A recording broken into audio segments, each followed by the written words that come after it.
You finally hit $20,000 in your savings account. You feel a genuine sense of pride, being the responsible one while everyone else is spending what they don't have. You did exactly what you were taught to do.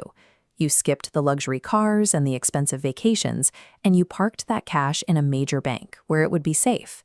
But there is a hidden cost to this security. Every single day that money sits there, it is essentially being held in a financial prison. That static number on your banking app creates a sense of security, but it obscures the reality of your situation. Your actual wealth is slowly eroding. To understand the mechanism at work, you have to picture your $20,000 as a 50-pound block of ice sitting on your kitchen counter. When you look at the scale, it still says 50 pounds. But if you look closely at the base, water is dripping off the sides. The number on your bank app might stay at 20,000, but its actual purchasing power is shrinking every single minute. Over the last decade, inflation has averaged 2 to 3% per year. If your bank is paying you 0.01% interest, you are mathematically guaranteed to get poorer every single year. Let's strip away the economic jargon and look at the practical effect on your daily life. Think about the cost of a basic meal. A burrito that cost $8 just a few years ago now requires $12. While your bank balance remained unchanged, your everyday costs surged. This chart shows the result. The capability of your money has steadily atrophied. In practical terms, money is simply a claim on real-world goods. Its value is measured by what it can actually acquire. When you deposit that $20,000, you are essentially giving the bank a cheap loan. They pay you a fraction of a percent and instantly turn around and lend that same cash for a 7% mortgage or a 22% credit card.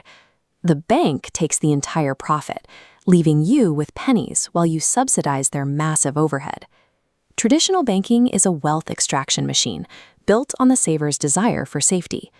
Why do smart people fall for this? Why do we consent to a setup that is mathematically designed to fail us? It comes down to a psychological glitch called loss aversion. Humans are wired to feel the pain of losing money about twice as intensely as the pleasure of gaining it. If your stock market portfolio drops by $1,000, you panic because you can see the red numbers on your screen. But when inflation steals $1,000 of purchasing power over a year, your brain doesn't trigger an alarm because the account balance hasn't moved. We willingly accept an invisible, guaranteed loss simply to avoid the emotional pain of a visible one. Real financial safety is the preservation of your purchasing power over time. To fix this, you only need to keep 1 to 2 months of essential living expenses in your traditional checking account.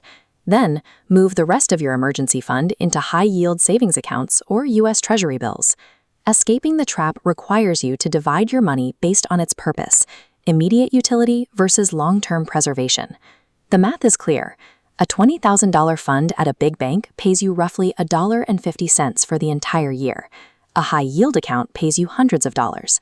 This interest is completely passive, risk-free, and FDIC insured. Stop volunteering to lose your hard-earned money. Move your cash out of the prison and into an institution that actually respects it. If this video made you rethink your banking setup, hit the like button and subscribe. Let me know in the comments how much your bank has been underpaying you.